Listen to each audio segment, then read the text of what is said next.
see. You're no good for me.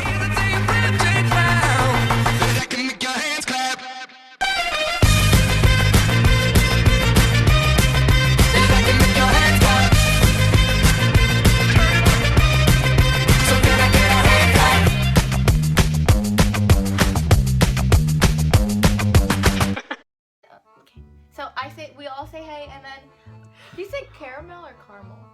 Our life is a blooper reel. Hey guys, it's the Sirens. I'm Shania. I'm Lindsay. I'm Peyton. And today we are filming some really cool summer trendy DIYs for you guys. Like always go shopping and we'll see stuff that you could totally make yourselves. For now we're going to show you how to make your own and save money. Yeah, save money, live better. I'm not sponsored, but Walmart, hit us up.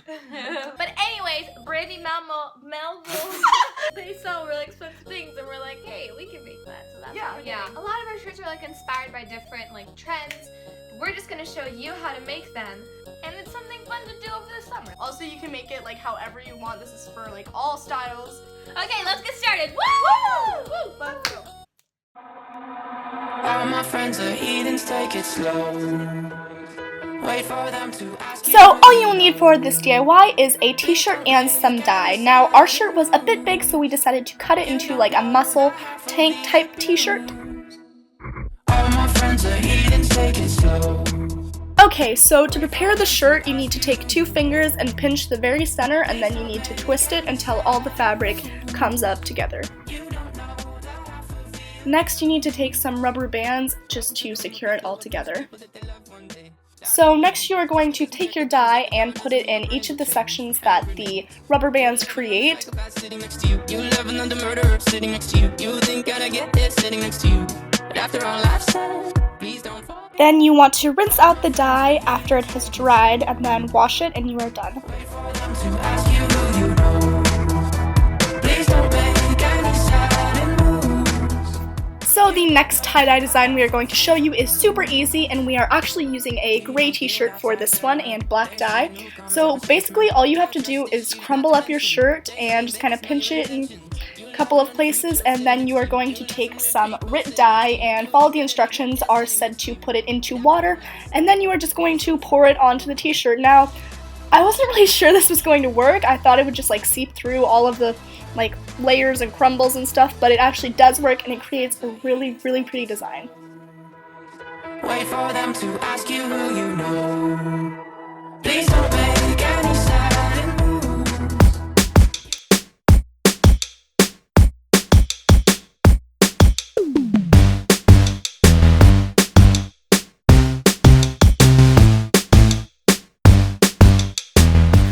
So for these ombre shorts, all you're going to need is a white pair of shorts and some water. So the first thing you need to do is fill up a bucket with water and then just mix your dye in. We wanted purple, so we just added some red and a little bit of blue.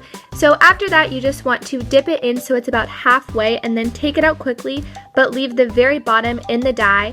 And then you want to pull it out and let it dry and then wash it. And yeah, these ombre shorts were really, really easy, and I think they turned out really good. When you wake up, cobwebs on your eyelids, stuck in rigor mortis. Whoa, just get going till you hit the ocean and you turn California. So these baseball hats have been really trendy right now. I've seen them everywhere and I think they're really cute. But in stores, a lot of them are super expensive, so we're going to show you a really easy way to DIY them and make them for a lot cheaper. So all you're going to need are some regular baseball caps. So you're just going to take a baseball cap of your choice, and then you're also going to need some letter patches. So I just took, first of all, an L and an A, and I put that on my pink hat, and just follow the instructions that your patches give you. So I just ironed them on and it was really, really easy. So I think this hat was like less than $5. So yeah, it was really cheap and I think it turned out really good. And then for this black one, I bought these letters that were also at Michael's, and I spelled out California 1984.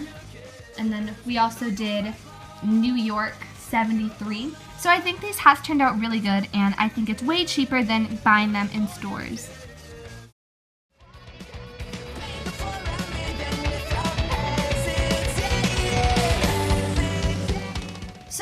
next DIY is so easy because I already had everything, so it didn't cost me anything. But I've seen these shirts with the little crisscross in the front a ton. They've been super trendy right now, and they are so easy to make. I just used a plain black tank top that I already had, and then all you're gonna need is some fabric of the same color, and I didn't have any like fabric, so I just used part of another black t-shirt that I had. So I just cut that up and I made 2 little strips, and then I just used some fabric glue to glue the edges so it wasn't as rough and it looked cleaner.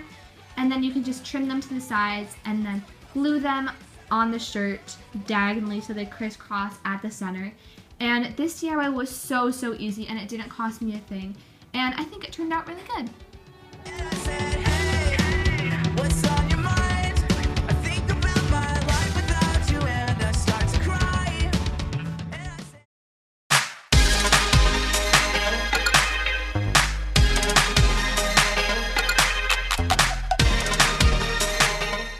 Okay, so ripped jeans are really trendy this summer, and they've always been trendy, but this summer I've seen them everywhere. They're all over the stores, but they're kind of expensive, so why not just make your own at home?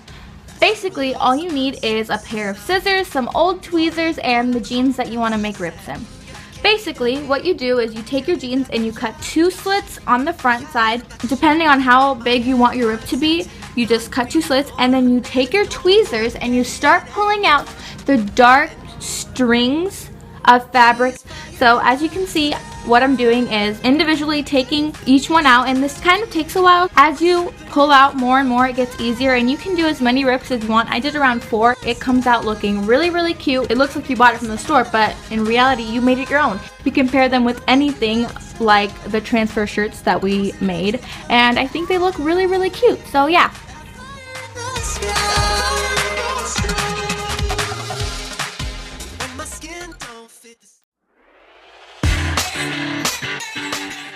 So many stores can get away with selling graphic t-shirts for upwards of like $20, and they're honestly so easy to make and so cheap. So we're going to show you how to make them yourself, and these are great because you can make it whatever you want. You can personalize it or just make it to fit your style. So the first thing I am doing for this black t-shirt is I am cutting it so it is a little bit cropped, and also cutting the neckline so it's kind of slouchy. Next, I am going online and I am looking through Google for transparents or PNGs, and I am just picking out some that I like and saving them. Then I put my images onto a Word document, and honestly, transfer paper is really expensive, so I tried to put as many images as I possibly could on one sheet of paper, and then just to make sure that I had everything right, I printed it out on copy paper first, just to check the sizes and stuff, and I actually found out that I wanted them a little bit smaller. After that, I read over the directions that came with my transfer paper, and I set my printer how it needed to be, and I just printed them off. Lastly, you just iron on your transfer papers onto your t-shirts wherever you want. I actually, for one, put it on a pocket that I made, and you're done. So I really like how each of these shirts came out. Personally, my favorite is the sick one. I think it looks super professional, and it totally looks like I bought these in a store, but I actually made them. Okay, so thank you so much for watching our video. Comment below which one was your favorite, if you're going to try out any, and also comment some video suggestions that you have for summer, because we have a lot that we're planning and we're really excited for some of them coming up. So comment that below. Follow us on Instagram, Twitter, and Snapchat because we're pretty active, I would say. Yeah. Subscribe, give this video a thumb up, comment down below, follow us on all of our social medias. They will be in the description. And we'll see you next time. Bye! Till the day I die.